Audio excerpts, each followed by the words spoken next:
All right, guys, forgive me, but I had to wear this. It was too sunny in my room, so I had to wear it. No, I'm joking. I just found it here, lying next to me, so I said, I just wear it. I'll just wear it.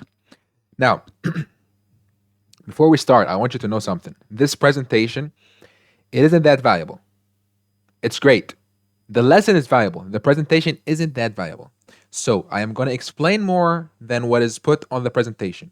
I could have spent more time putting things in it, but honestly, it doesn't change because building a sentence in Egyptian, not Arabic, when it's uh, old Arabic, modern Eastern Arabic, building a sentence has many facets that go into it. In Egyptian, it's incredibly way simpler. Okay, so here's what I want you to do. I want you to build a sentence with tenses, without tenses, with possessives, without thinking about even how to build that sentence. Do not focus on the grammar while talking, because if you do, it will be horrible first couple of years for you with Arabic. First couple of years, not months, years. Yep. So with Egyptian Arabic, do not focus. I swear to God, the same sentence that I could say it in one way, another person can say it totally different order. Someone else can say it totally different. One sentence can has like 7 different ways at least. So let me just take this thing off because it's weirding me out. Okay. And we're back. The sun is gone. I was fishing. No. So the same sentence can have 7 different ways. Okay. So I do not want you to stick on a rule on how to make a simple sentence. Some people can teach you. I am not a certified teacher with like papers and like certificates, but I'm someone who talks the language and I'm someone who has been teaching it for a nice while and got people to talk pretty good. So you can trust me, like you can trust me. Yeah, for sure. Maybe not too much, but just a little bit. Like just trust me, just that bit. Okay? So, let's get into the presentation just for the sole purpose of it was a way longer presentation, but I made it much shorter because there was a nice couple of details in there that I would like to discuss. This will be more of a discussion than a lesson, something for you to, you know, consider. Let's go. Constructing a verbal sentence. This is a bunch of no meaning, honestly. But the good things about this page is the use of the present tense, the use of the future tense, and dropping the pronoun.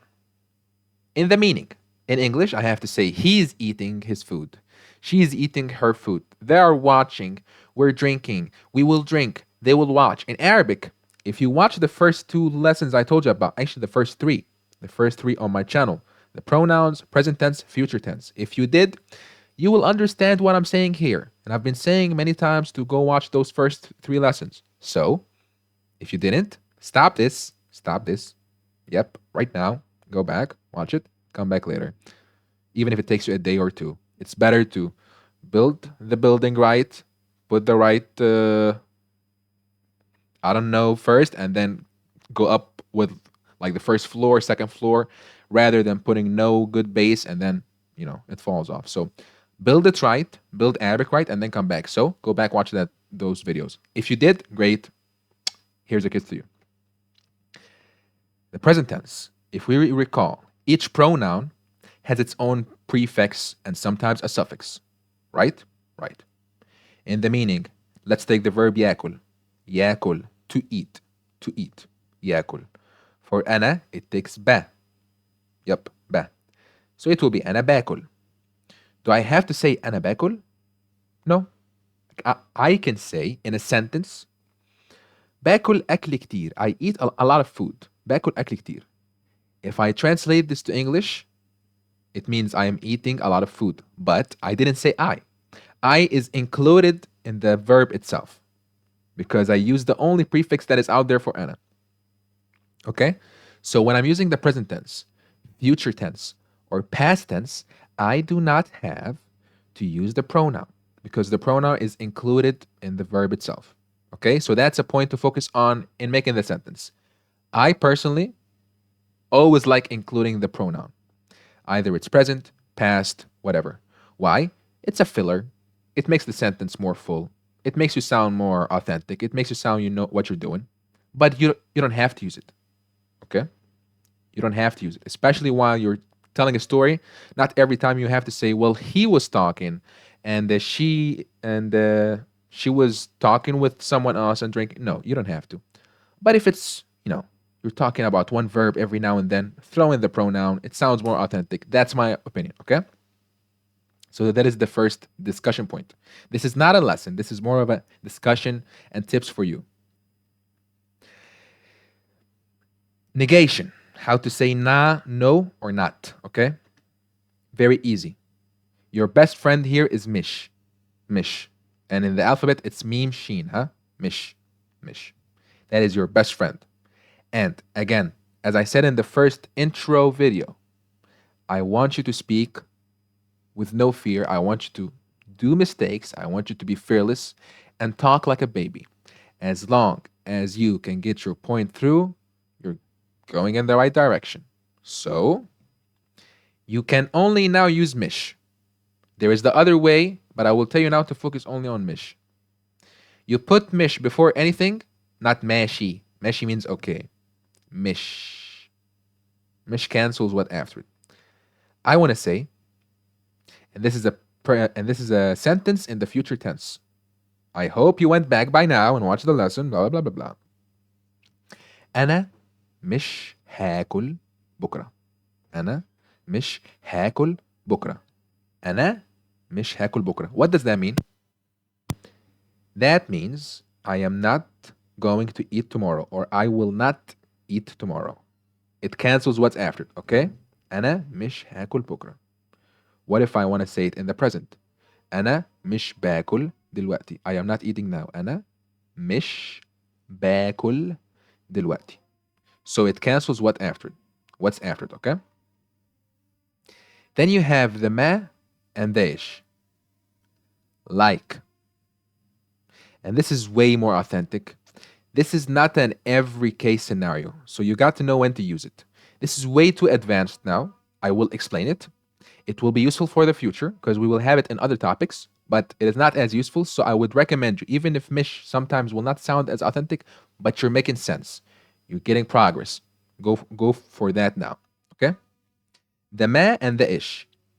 You have ma first and then ish in the end, and you put anything here in the middle.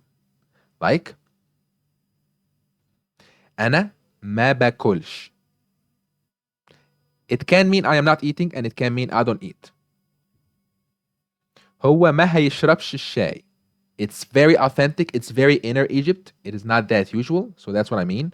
Matter of fact, this sentence might not be the most perfect sentence to use here, but it's just an example to show you. So you have mish. Use mish for now. The ma and the ish part, let's use it for later. Okay? In Arabic, in general, Old Arabic does have a way to say does, are, something like that. But in Masri, there is no something like this. The way that you ask a question is by your tone. It is by your tone. Like, when we learn how to ask someone what is their name, did we have what is your name? Yes, we had what. But okay. No, actually, no. Let's take an example in another language. In French, I go, ça va, ça va, ça va means, ça va as a thing means it is going. It's going. Things are going. Ça va as a thing in French, I think it means it's going. If I say ça va, I'm asking you. It's in the tone. Ça va. عامل ايه? ده أكل. ده أكل. ده means this. ده أكل. This is food. ده أكل. ده أكل. Here, can you hear the difference in the tone? ده أكل. ده أكل. ده أكل. دي فلوس. دي فلوس. This is money. دي فلوس. دي فلوس. دي فلوس. دي فلوس. Means yes. Or أيوة. دي فلوس. So, the tone is what makes a stance here of either this is a question or an answer. It's in your tone. It is not a word.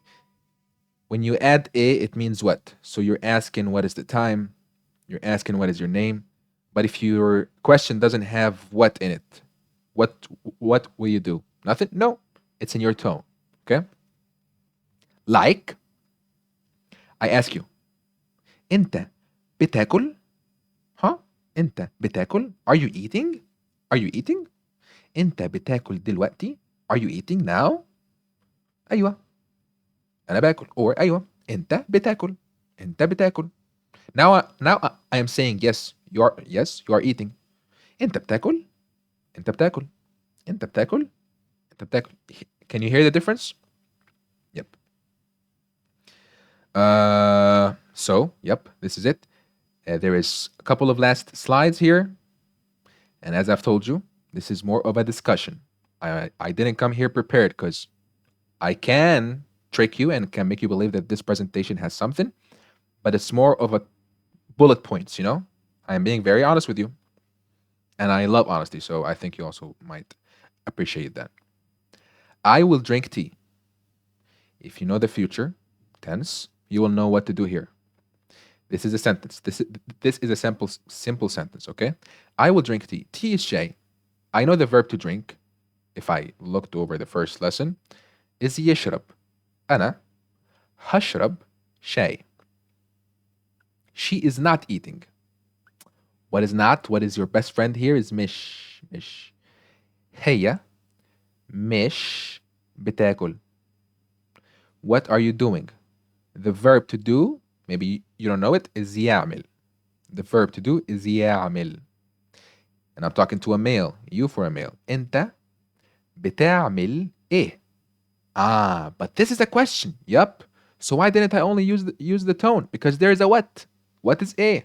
Done deal. Makes it easier. Okay? And this is the lecture, by the way, like this is the whole presentation. But this is exactly what I said first, that you really don't have to focus on the grammar. You really don't have to focus on every little detail. Just get your point through. Okay? Building a sentence isn't as hard as many other languages. In Egyptian, it's incredibly fluent, incredibly easy, incredibly lenient. Nothing crazy. Just talk, make the sentence, break that fear. The worst thing is that fear. Wallahi, wallahi, wallahi. The worst thing is that fear. And I can experience that because of other language I am trying to speak. So that first fear, I always try to tell the people I teach, my guys, I always try to tell them, listen, you have to talk with someone. But I don't do that personally when I'm learning a language. But I tend to do it later.